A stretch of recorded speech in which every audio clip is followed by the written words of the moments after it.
23 अक्टूबर 2018 की रात बैंगलोर की 7वीं मंजिल पर ओरेकल नाम की कंपनी का ऑफिस, पूरा स्टाफ अपनी नाइट शिफ्ट में काम कर रहा था और घड़ी में जब रात के 11:15 बजे थे तब अचानक एक सिक्योरिटी गार्ड एक कर्मचारी के पास आता है। उस गार्ड की आंखों में एक अजीब सा कुछ था। वो बताता है, सर, वेटिंग रूम में 2 लोग आपसे मिलने आए हैं। कर्मचारी सोचता है, आधी रात को कौन मिलने के लिए आता है? मेरे दोस्त तो आज तक नहीं आए। थोड़ी देर में उसके मन में एक अजीब सी बेचैनी दौड़ जाती है। जब वो हिम्मत जुटाकर वेटिंग रूम में जाता है तो वहां 2 आदमी खड़े होते हैं। वो दोनों बेहद लंबे कद के और चौड़े शरीर वाले थे। जैसे ही वो उनके करीब पहुंचता है, उनमें से एक आदमी हाथ बढ़ाता है और कहता है, नमस्ते मिस्टर तरुण। तरुण? ये नाम सुनकर वो कर्मचारी चौंक जाता है। ये नाम तो मैंने पिछले 15 सालों से नहीं सुना। ये सोचते हुए वो कांपने लगता है। उसके दिमाग में एक ही सवाल घूम रहा था, किसने मुझे तरुण कहा? उसकी पत्नी, बच्चे और दोस्त उसे परवीन बटाले के नाम से जानते थे। जैसे ही वो आदमी तरुण से हाथ मिलाता है, वो उसके हाथों की उंगलियों को दबा के देखता है। तरुण की एक उंगली टूटी हुई थी। तभी वो आदमी कहता है, तरुण, आपका खेल खत्म हो चुका है। अब हम आपको आपके असली घर ले जाएंगे। नीचे पुलिस की गाड़ी थी और वो दोनों आदमी पुलिस वाले थे। फिर 24 अक्टूबर 2018 को तरुण को अहमदाबाद लाया गया। इस दौरान एक पुलिस अधिकारी अपने सीनियर को संदेश भेजता है, हमने उसे पकड़ लिया है। लेकिन तरुण तो अभी भी सोच रहा था कि 15 साल बाद पुलिस ने उसे कैसे पकड़ा। ऐसा क्या किया था तरुण ने 15 साल पहले, जो कि सिर्फ पुलिस नहीं बल्कि आज के भारत के प्रधानमंत्री श्री नरेंद्र मोदी जी का भी इस केस में सीधा हस्तक्षेप था। मैं हूं आपकी होस्ट कामिनी भारद्वाज और आपका स्वागत है हमारे चैनल पर, जहां हम आपको असली क्राइम की अनसुनी कहानियों से रूबरू करवाते हैं।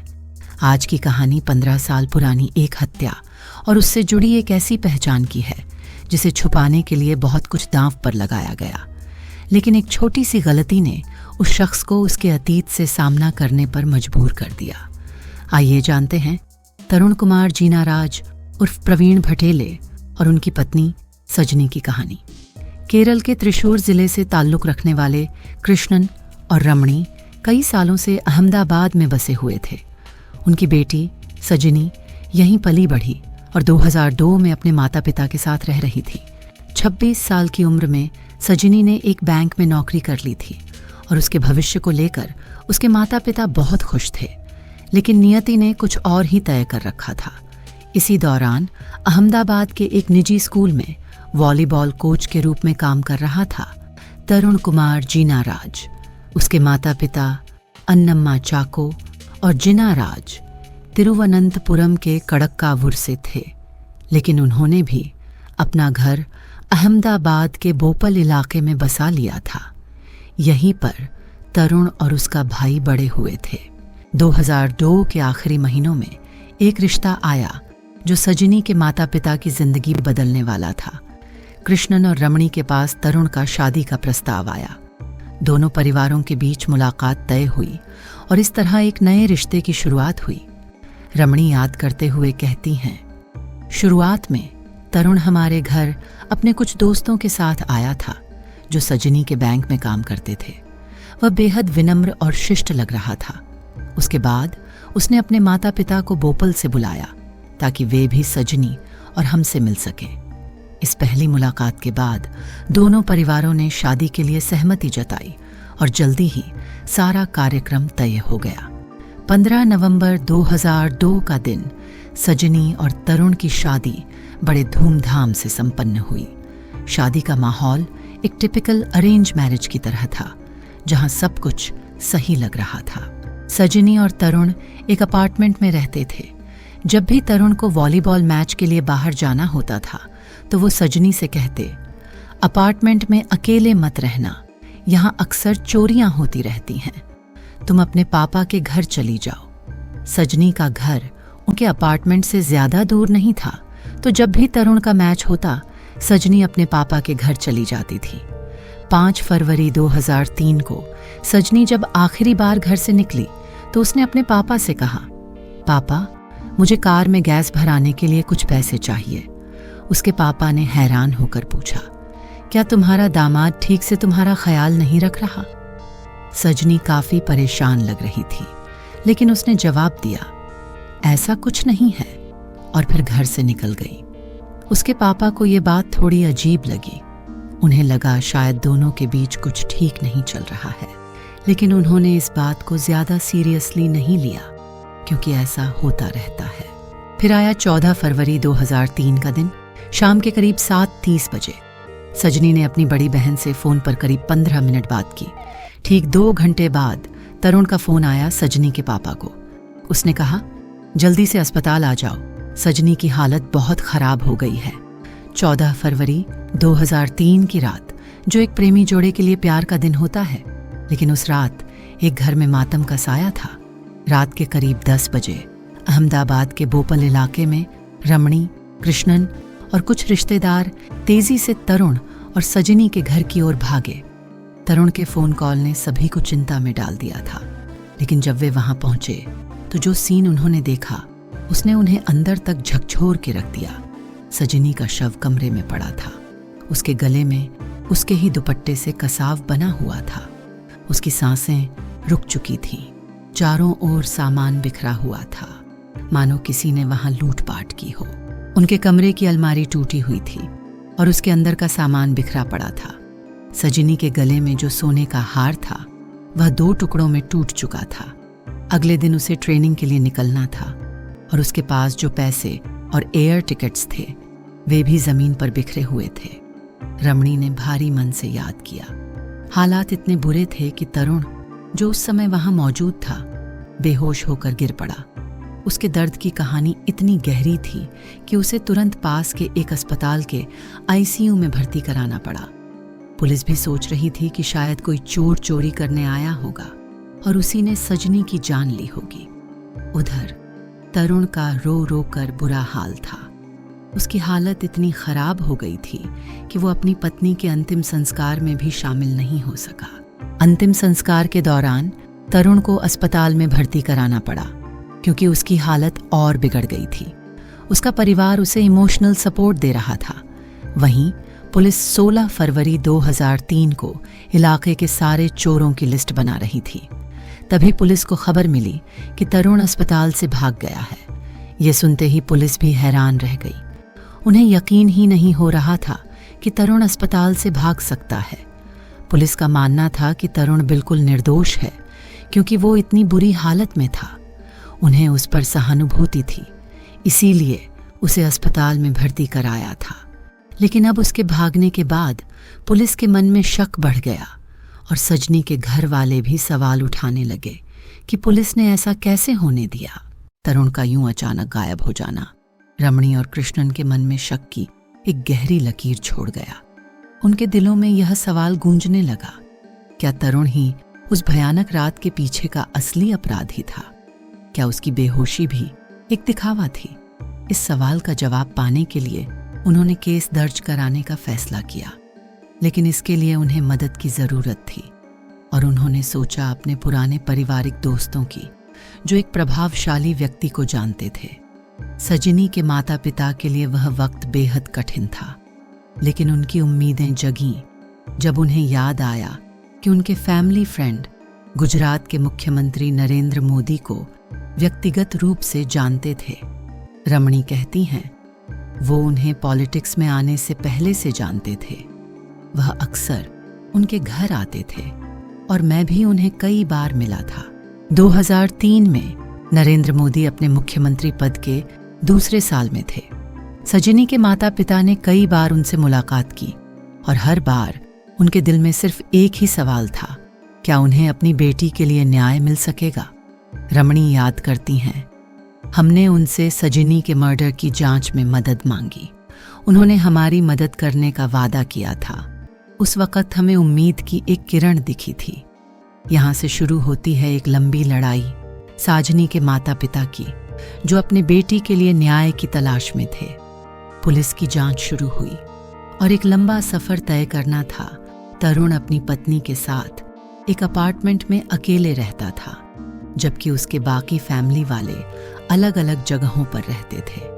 पुलिस ने पूरे शहर में नाकाबंदी कर दी और हर जगह तरुण की तलाश शुरू की, लेकिन तरुण का कोई सुराग नहीं मिला। पुलिस पर बढ़ते दबाव की वजह से उन्होंने तरुण के बारे में जानकारी देने वाले को इनाम की घोषणा कर दी।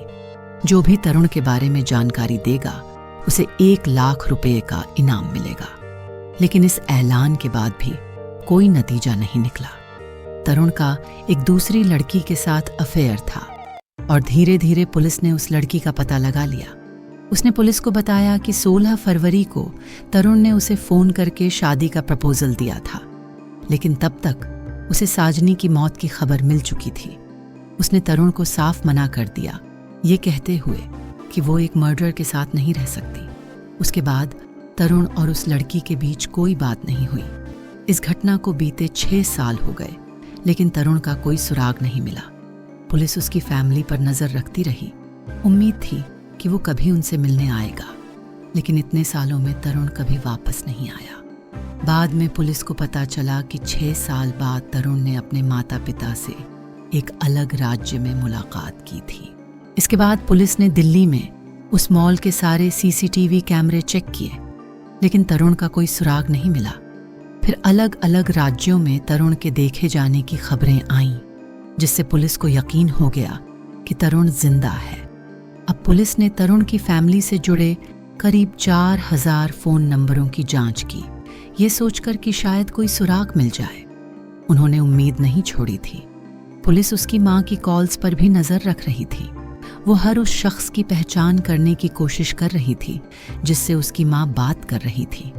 हालांकि कई महीनों तक पुलिस को कोई ठोस सुराग नहीं मिला, लेकिन उन्हें उम्मीद थी कि कभी न कभी तरुण से कोई गलती हो जाएगी जिससे वे उसे पकड़ सकेंगे।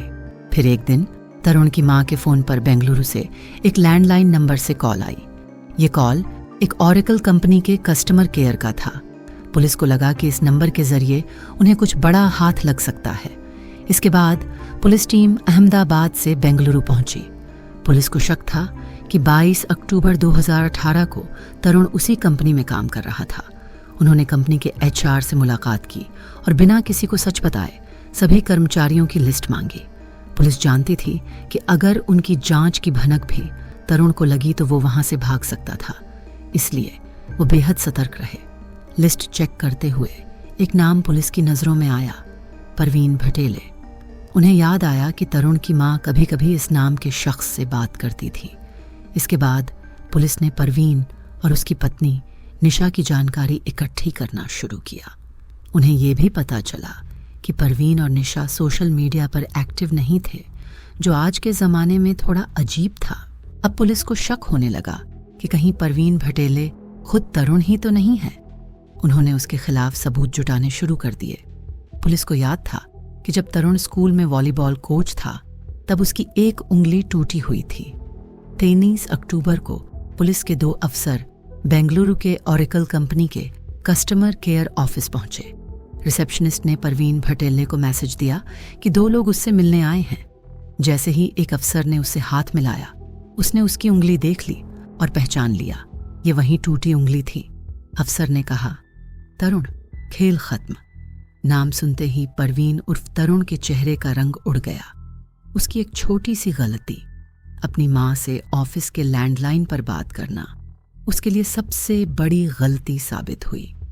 अगर उस दिन उसने वो कॉल नहीं की होती तो शायद वो अब तक पुलिस की पकड़ से बाहर होता। पुलिस ने उसे वापस अहमदाबाद लाया, जहां उसने अपनी गलती मान ली और सच कबूल कर लिया। उसने माना कि उसने ही अपनी पत्नी की हत्या की थी। उसने बताया कि मर्डर के बाद उसने अपनी गर्लफ्रेंड से शादी का प्रपोजल किया, लेकिन उसने मना कर दिया। इसके बाद उसने एक नई पहचान के साथ बेंगलुरु में एक नई जिंदगी शुरू की, जहां उसकी मुलाकात निशा से हुई। उसने निशा को बताया कि वो एक अनाथ है और इस दुनिया में उसका कोई नहीं है। यहीं से उनकी दोस्ती बढ़ी और फिर उन्होंने शादी कर ली। 2009 में दोनों बेंगलुरु आ गए और तरुण ने ओरेकल कंपनी में काम करना शुरू किया। तरुण की नई पत्नी को भी यही पता था कि उसका पति परवीन भटेले एक अनाथ है। सवाल ये है कि तरुण ने परवीन भटेले का नाम कैसे अपनाया। जांच के दौरान पुलिस को पता चला कि स्कूल के दिनों में तरुण की एक दोस्त थी जिसका नाम परवीन बी था। तरुण ने हत्या के बाद कुछ दिनों के लिए पॉल में शरण ली थी, जहां वो परवीन बी के घर पर रुका। इसी दौरान उसने अपने दोस्त के आईडी प्रूफ स्कैन कर लिए और खुद की तस्वीर लगाकर परवीन भटेले बन गया। ये थी उस शख्स की कहानी जिसने 15 साल तक पुलिस को चकमा दिया, लेकिन एक छोटी सी गलती ने आखिरकार उसे पकड़वा ही दिया। लेकिन रुकिए, कहानी यहाँ खत्म नहीं होती। जुलाई 2023 में गुजरात हाई कोर्ट ने एक बार फिर से तरुण कुमार जीनाराज को, जिसे अब प्रवीण भटेले के नाम से जाना जाता था, 2 हफ्तों के लिए अंतरिम जमानत दी। जमानत का कारण था उसकी बूढ़ी मां की देखभाल और कुछ आर्थिक व्यवस्थाओं को संभालना। लेकिन इस बार तरुण के दिमाग में कुछ और ही चल रहा था। अदालत ने साफ साफ निर्देश दिए थे कि उसे 4 अगस्त को जेल से बाहर निकलने के बाद 2 हफ्तों के भीतर वापस आत्मसमर्पण करना होगा। इसके लिए उसे 10,000 रुपये का एक पर्सनल बॉन्ड भी जमा करना था। लेकिन जमानत के इन शर्तों को नज़रअंदाज करते हुए उसने एक बार फिर से भागने की योजना बना ली। तरुण ने इस बार खुद को जस्टिन जोसेफ के नाम से पेश किया। दिल्ली की एक ट्रेन में अपना सामान और पहचान पत्र चोरी होने का बहाना बनाकर उसने दिल्ली के एक पुलिस स्टेशन में झूठी FIR भी दर्ज करवाई। इसके बाद उसने ऑनलाइन फर्जी दस्तावेज तैयार किए ताकि वह दिल्ली के एक PG में रह सके। लेकिन पुलिस की नज़रें उस पर थीं। उन्हें तरुण की गतिविधियों पर शक था, खासकर इसलिए कि 20 जुलाई को जमानत मिलने के बाद भी वह जेल से 4 अगस्त को ही निकला। उसने अधिकारियों को बताया कि उसे बेल गारंटर की तलाश में समस्या हो रही थी, लेकिन पुलिस का मानना था कि ये सब उसकी भागने की प्लानिंग का हिस्सा था। सबरमती सेंट्रल जेल के आसपास से की गई कॉल्स का विश्लेषण करते हुए पुलिस ने कुछ नंबर्स पर लगातार कॉल्स का पता लगाया। इन कॉल्स ने एक ऐसी कड़ी की ओर इशारा किया जो उन्हें दिल्ली के नजफगढ़ तक ले गई। नजफगढ़, जहां दक्षिण भारतीय प्रवासी अक्सर कॉरपोरेट नौकरियों के लिए आते हैं। तरुण ने इसे अपना ठिकाना बनाने की कोशिश की। पुलिस टीम ने तरुण की हरकतों पर कड़ी नजर रखी। अहमदाबाद क्राइम ब्रांच, जिसने 2018 में उसे गिरफ्तार किया था, ने एक विस्तृत डॉसियर तैयार किया था जिसमें उसकी ब्रांडेड कपड़ों, स्टाइलिश सनग्लासेस और टैटू के शौक के बारे में जानकारी थी।